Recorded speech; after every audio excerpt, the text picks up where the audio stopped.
Jean-René Pelot. Je suis éleveur laitier à Azé avec mon épouse sur une ferme de 82 hectares.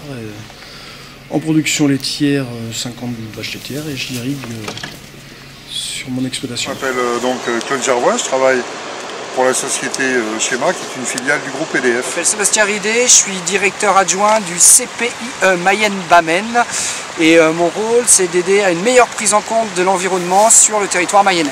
Stéphane Ilan, animateur de l'architecture et du patrimoine pour la ville de Laval. Je suis Cyril Boisseau, donc je travaille à l'office de tourisme du Pays de Laval, j'insiste sur le Pays de Laval, depuis 28 ans.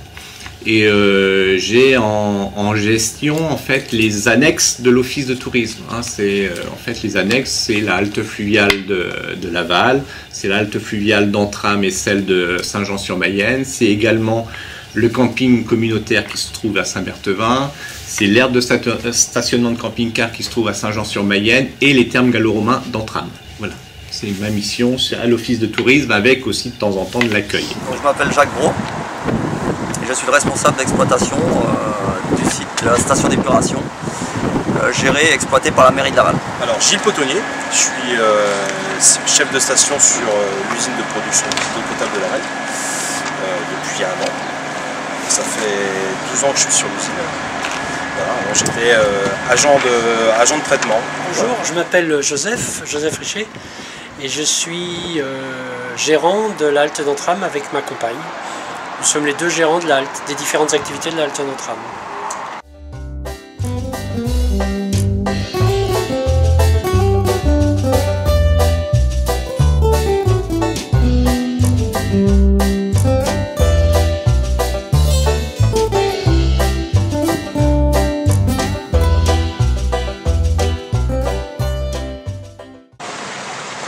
Quelles sont vos actions sur la Mayenne, sur l'Avron et sur les autres rivières? Alors nos actions sur la Mayenne et sur les autres rivières, c'est d'accompagner l'ensemble des acteurs à mieux connaître l'écosystème, à mieux le mettre en valeur, à les accompagner sur les prises de décision sur les aménagements et à créer de l'animation autour de ces espaces pour que le public apprenne à le connaître. Quelle est l'histoire de l'Avron? De l'Aron? Oui, de l'Aron. L'histoire de l'Aron. L'histoire de l'Aron, bah écoutez, c'est un cours d'eau, donc il a. Je ne peux pas vous dire à partir de quand l'Aron s'est créé, si c'est quaternaire ou à une ère précédente, mais en tout cas c'est un cours d'eau qui fait 35 km, qui a 18 000 hectares à peu près de bassin versant. Et qui est un cours d'eau extrêmement riche avec de nombreux étangs très intéressants au niveau des écosystèmes et qui est l'un des derniers cours d'eau de la Mayenne sur lequel on trouve encore la loutre sur l'ensemble de son cours. Quelle espèce principale animale pouvez-vous nous trouver? Je viens de parler de la loutre, donc je pense que c'est vraiment l'animal emblématique de l'Aron, mais on pourrait penser aux étangs des forges, d'Aron, etc. qui sont liés à une dérivation du cours d'eau et qui amènent énormément d'oiseaux migrateurs sur le territoire, énormément de canards migrateurs et qui est l'un des sites les plus riches du département. Et quelles sont les espèces principales végétales que le long de la rivière, on a vu pas mal de rennes des prés aujourd'hui. Il y a de l'angélique, il y a dans les prairies humides, il y a la cardamine des prés qui est intéressante. Qu'est-ce qu'il y a d'autre? J'ai rien qui me revient en tête là. C'est déjà pas mal, je pense. Y a-t-il eu déjà une pollution? Si oui, quelles ont été les conséquences? Je peux pas vous refaire l'historique des pollutions, là, j'en ai aucune idée. Sur l'Aron, en tout cas, j'en connais pas d'exceptionnel, mais il y a sûrement dû en avoir. Mais en tout cas, j'en ai pas connaissance. Comment entretenez-vous cette rivière? Alors c'est pas nous qui l'entretenons, parce que nous on intervient avec des acteurs, mais il y a un syndicat de bassin qui s'appelle le syndicat de bassin de l'Aron qui emploie un technicien de rivière et c'est plus eux qui sont en charge de l'entretien de la rivière. Qu'avez-vous rencontré comme autre problème sur cette rivière? Encore une fois, nous on est plutôt les accompagnateurs, donc ces questions-là c'est plutôt le technicien de rivière du syndicat de bassin qui pourrait y répondre. Quelle est la particularité de cette rivière? Eh bien, je l'ai dit tout à l'heure, hein, c'est vraiment la dernière rivière sur le département où on trouve de la loutre. Donc c'est une espèce indicatrice qui nous montre qu'il y a énormément de milieux favorables pour la biodiversité. Et la loutre en est un très bon indicateur. En quel point rejoint-elle la Mayenne? Eh ben, on était à la confluence aujourd'hui, à Moulay. Quelle est la plus grosse activité de cette rivière? Est-ce qu'on peut pêcher Alors on peut pêcher, on peut aussi s'y promener. Et puis il y a quelques industries qui sont installées sur le bord, bien que pas tant que ça. Mais c'est principalement une activité, une rivière de loisirs, ouais. Pêche, promenade. Qu'est-ce que l'Office du tourisme? L'Office de tourisme, c'est une association, un type loi 1901, à but non lucratif, et qui a pour mission de la promotion du territoire. Donc là, je parlais du Pays de Laval, donc on a une promotion sur 20 communes du Pays de Laval. C'est la mise en avant des ressources touristiques, c'est le développement, c'est de créer des animations. Alors on parlait autour de la rivière tout à l'heure, mais aussi sur l'ensemble du patrimoine bâti et naturel du territoire. Quelles activités sont proposées aux Mayennais et aux touristes sur la rivière?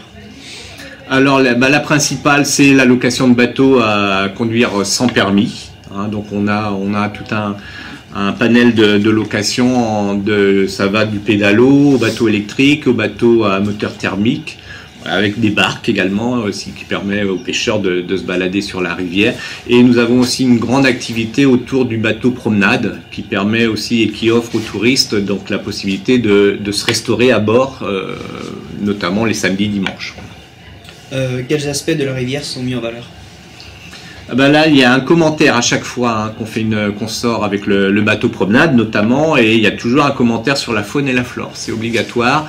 Il y a une présentation technique sur le passage d'écluses notamment, hein, et puis comme on l'avait dit tout à l'heure, on propose de temps en temps, certaines années, des activités notamment pour les enfants sur la découverte du patrimoine. Alors quand je parle du patrimoine, il est naturel, environnemental, donc avec des associations comme le CIN à Laval ou Mayenne Nature Environnement. Donc voilà, on propose la découverte de la rivière et donc de cette part-là, le respect aussi de la rivière, quoi. Quels sont vos projets à venir? Les projets à venir, c'est très politique, donc ça demande des budgets énormes. Il y en a des projets, enfin il y avait à une époque le projet d'un halage flottant sur la rivière. Il y avait un autre projet d'un office de tourisme flottant, mais je pense que ça ne se fera pas. Après, les projets, ça sera plus autour de l'animation, normalement une grande animation autour de la rivière et de la randonnée, logiquement en 2017 voire 2018 maximum. La notion de développement durable est-elle abordée lors de vos visites? Alors oui, plus ou moins je dirais. Durable, on n'a pas un bateau électrique, enfin le bateau promenade il n'est pas électrique. On voulait au départ justement pour avoir un des premiers bateaux à passagers électriques en France, mais en fait ça s'est pas fait. On parle juste du respect de la rivière, hein, plus que de développement durable.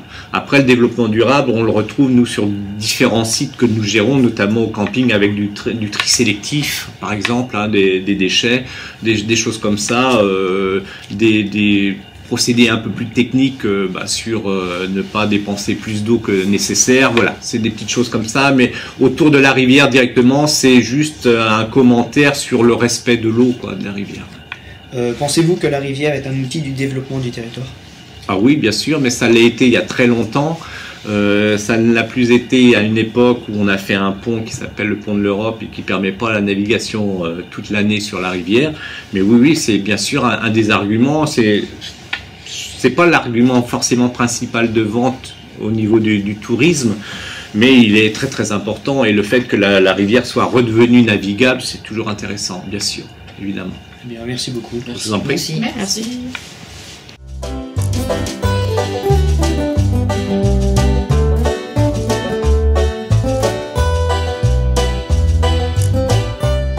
Qu'est-ce qui vous a motivé à vous installer un système d'irrigation? Je n'ai pas été motivé pour l'installer puisqu'il était installé quand je suis arrivé ici sur l'exploitation. Je connaissais parce que dans mon parcours professionnel, j'ai déjà pratiqué l'irrigation. D'accord. Et c'est quoi son nom? Un nom spécial de système. Système d'irrigation? Oui. C'est un système d'irrigation avec une pompe que je prélève dans la rivière et j'ai un enrouleur. Oui, j'arrose avec un enrouleur. D'accord. Pourquoi? C'était le système qui était en place. Et, bon, il existe d'autres systèmes qui sont plus onéreux au niveau installation. D'accord. Les rendements, ils sont plus élevés ou ils sont plus faibles? Ben ici, ça permet justement de sécuriser le système fourrager et de, je dirais, pratiquement doubler le rendement en période de sécheresse par rapport à mes collègues qui n'irriguent pas. Pourquoi et comment utilisez-vous l'eau de la Mayenne? Alors je l'utilise, bon, je suis à proximité de la rivière, hein, mon exploitation est contiguë de la rivière, donc je prélève avec une pompe moteur électrique et puis qui envoie ça. J'ai un réseau enterré qui envoie ça sur toutes mes différentes parcelles. D'accord, ça fonctionne comment? Avec un moteur électrique. D'accord. Depuis combien de temps l'avez-vous installé? Ça a été installé suite à la sécheresse de 76 par mon prédécesseur. Avez-vous une utilisation durable de la rivière? Pour moi, c'est une utilisation durable. Ça permet de maintenir de l'élevage sur le secteur. Parce que quand je vois le réchauffement climatique qui arrive, le sud Mayenne aura des problèmes demain par rapport à son élevage, si on n'a pas de ressources en eau. Pensez-vous que la rivière participe au développement durable? Pour moi, oui, elle y participe. Merci beaucoup. Combien d'habitations pouvez-vous alimenter en électricité grâce à cette centrale? Avec cette centrale, on peut alimenter environ, je dirais, 400 foyers, facilement, d'une manière permanente. Quelle quantité d'eau est nécessaire au fonctionnement de cette centrale? C'est variable, ce sont des machines qui peuvent prendre plus ou moins de quantité d'eau, donc on peut aller de 3 mètres cubes jusqu'à 13 mètres cubes par seconde, bien sûr. De quand date cette centrale? Cette centrale date de 2010. Peut-elle fonctionner toute l'année ou seulement à certaines périodes? Elle peut fonctionner toute l'année puisque ces débits sont variables, c'est justement l'intérêt de cette installation. Depuis quand travaillez-vous dans l'entreprise dont vous êtes? Alors là, depuis 1985. Vous voyez, c'est pas d'hier. Et vous vous occupez seulement de cette centrale ou Non, je m'occupe de l'ensemble des centrales de la Mayenne qui vont de Saint-Frimbault-de-Prière en amont de la ville de Mayenne jusqu'à Saint-Jean-sur-Mayenne, où schéma à l'ensemble de ces centrales, soit 17 sites équipés avec 19 turbines. Combien y a-t-il de centrales de ce genre sur la rivière Mayenne? 17. Je viens de voir. Et donc, et avez-vous des normes piscicoles à respecter? C'est-à-dire? Qu'est-ce que vous voulez dire? Ah, voilà une question qui est bonne. Pour les poissons, il y a des normes à respecter? Toutes ces centrales sont ce qu'on appelle ichthyophiles. Donc ça veut dire qu'elles laissent passer l'ensemble des poissons qui composent la rivière, la Mayenne. Donc de ce côté-là, on n'a pas de soucis particuliers. Ce sont des machines qui ont été approuvées par le NEMA notamment. Quel est le rôle de la station d'épuration? Donc le rôle de la station d'épuration, c'est de recevoir donc, les eaux qui ont été donc, salies par l'usager chez eux, et également des eaux industrielles issues de l'agroalimentaire. Ces eaux donc, sont traitées et sont rejetées propres pour le milieu naturel qui ne déséquilibre pas l'écosystème.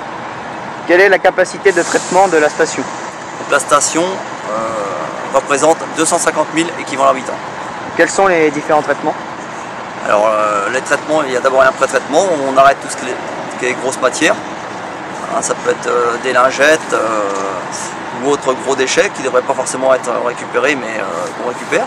Ensuite, il y a un pré-traitement, relevage, dessablage, dégraissage, décanteur primaire, et ensuite il y a le traitement biologique qui permet de traiter les trois matières, la matière organique, l'azote et le phosphore.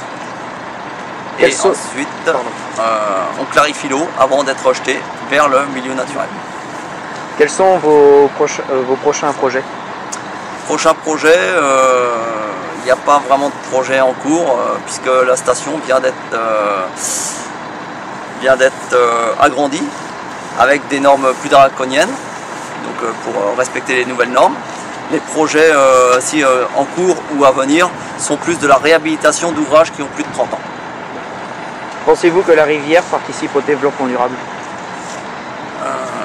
Alors la rivière participe, oui, elle peut participer par des usines hydroélectriques par exemple. Autrement, non, je n'ai pas forcément de... Quel est le rôle d'une station d'eau potable? Alors le rôle d'une station d'eau potable, c'est de fournir en temps réel tous les usagers qu'il y a sur la ville de Laval, donc à peu près 92 000, et ainsi que les industries de Laval, et de l'eau conforme aux exigences de potabilisation qui nous sont demandées par l'Agence régionale de la santé. Utilisez-vous l'eau de la Mayenne? Si oui, quelle quantité? Alors en ce moment, pour vous donner un ordre d'idée, on est sur 14 à 15 000 m3 jour de consommation d'eau de la rivière la Mayenne. Comment utilisez-vous l'eau de la rivière Mayenne? Alors comment on l'utilise? On l'utilise à des fins économiques. On prend exclusivement les quantités qui nous sont nécessaires pour pouvoir produire une eau en conformité avec les exigences qui nous sont demandées, pour fournir les industriels sur la ville de Laval et tous les usagers comme vous qui consommez l'eau au jour le jour. Pensez-vous que la rivière participe au développement durable? Tout à fait. Aujourd'hui, beaucoup d'industries comme Lactalis utilisent l'eau que nous produisons ici. Elle génère aujourd'hui beaucoup d'emplois et grâce à ça, voilà, c'est un département qui vit. Très bien, merci beaucoup. Merci. De quand date l'entreprise et qu'est-ce qui vous a motivé à créer cette entreprise? Alors on a monté le projet en 2010. On a monté le projet et présenté le projet à l'agglomération de Laval qui gère cet endroit. Et on est donc démarré en 2010. Et pour ma compagne et moi, c'était une reconversion professionnelle dans un endroit qu'on connaissait déjà avant. Comment utilisez-vous la rivière Mayenne? Alors, pour nous, en lien avec nos activités, bon, la rivière c'est un pôle d'attraction pour toute notre clientèle, c'est-à-dire aussi bien pour le bar et la restauration, puisqu'on a une terrasse au bord de l'eau dans un endroit qui est naturel, qui est plutôt beau. Et on gère des pontons où sont stationnés des bateaux. Et aussi, on gère un chantier naval, c'est-à-dire l'entretien et de la réparation de bateaux. Donc, en gros, toutes mes activités sont tournées vers la rivière. Quels sont les avantages et les inconvénients de la rivière? Alors, nous, on voit plutôt que des inconvénients. Dans la mesure où on n'a pas eu d'inondation jusqu'à maintenant, on n'a pas eu à subir d'inconvénients. La rivière, c'est ce que je vous disais, c'est un pôle d'attraction pour nous. C'est la motivation de notre activité. Et la raison pour laquelle il y a une bonne fréquentation ici, c'est en lien directement avec la rivière. À qui payez-vous les droits d'utilisation de la rivière Mayenne et combien? Alors la rivière Mayenne, l'utilisation de la rivière Mayenne est, pour les plaisanciers, est libre et gratuite. Le département entretient les écluses et rémunère des éclusiers et propose un service qui est gratuit aux plaisanciers. C'est un choix de valorisation touristique de la rivière. Pensez-vous que vous avez une utilisation de la rivière qui est durable? Oui, on pense que aussi longtemps que les collectivités publiques, départements, office du tourisme, les agglomérations soutiendront l'activité touristique le long de la rivière, c'est une activité qui va perdurer certainement. On pense, d'après ce qu'on voit, d'après ce qu'on entend, d'après les fréquentations et tout, que c'est une forme de tourisme qui est très demandée actuellement. C'est le tourisme au calme, loin des foules, dans des endroits naturels. C'est une activité touristique qui doit fonctionner durablement.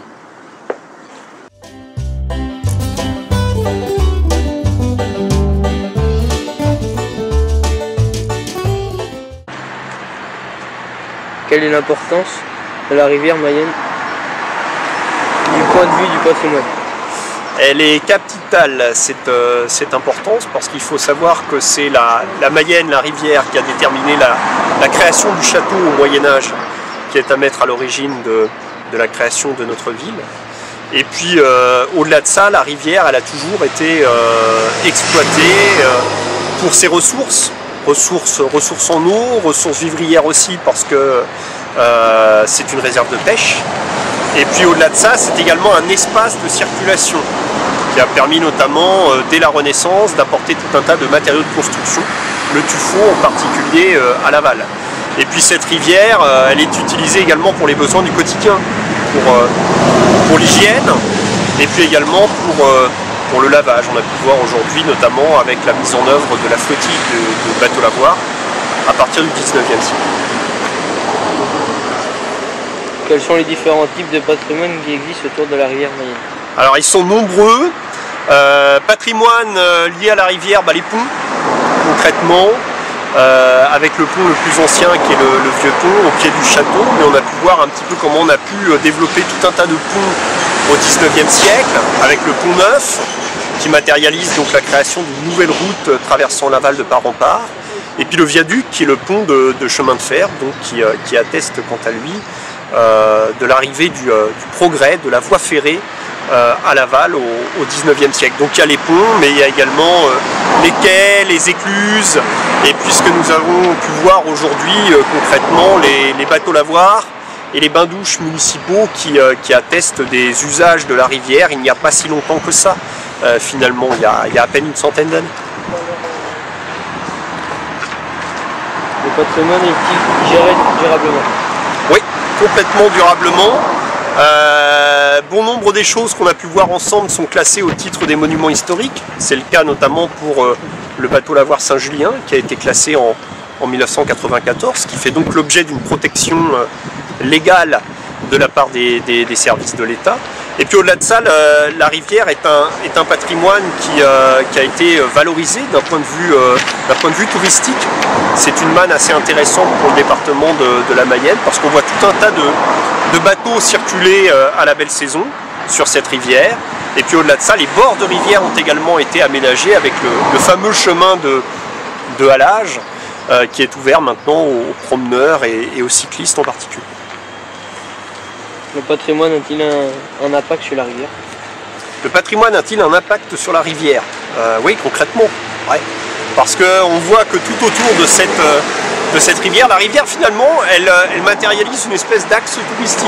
C'est-à-dire qu'on pourrait quasiment visiter la Mayenne, notre département, du nord au sud ou du sud au nord, en suivant la rivière. On découvrirait d'ailleurs de façon assez intéressante les villes principales, Château-Gontier, Laval, Mayenne, et puis également tout un tas de patrimoine relativement intéressant. Ça part du pont aux églises, aux châteaux, donc voilà, c'est un axe majeur et privilégié que le patrimoine pour la rivière. Y a-t-il des sites protégés? Pourquoi? Alors des sites protégés, oui, il y en a pas mal. Alors il y a à la fois des sites naturels que je n'évoquerai pas parce que ce n'est pas ma partie à proprement parler. Et puis il y a les sites liés au patrimoine historique, comme le bateau lavoir Saint-Julien qu'on a vu, classé au titre des monuments historiques en 1994. C'est important de le préserver parce que concrètement c'est la matérialisation de temps anciens que vous n'avez pas connus en particulier parce qu'il est évident pour vous d'appuyer sur le bouton d'une machine à laver, alors qu'autrefois, il n'y a pas si longtemps que ça finalement, on utilisait encore ses mains pour laver le linge.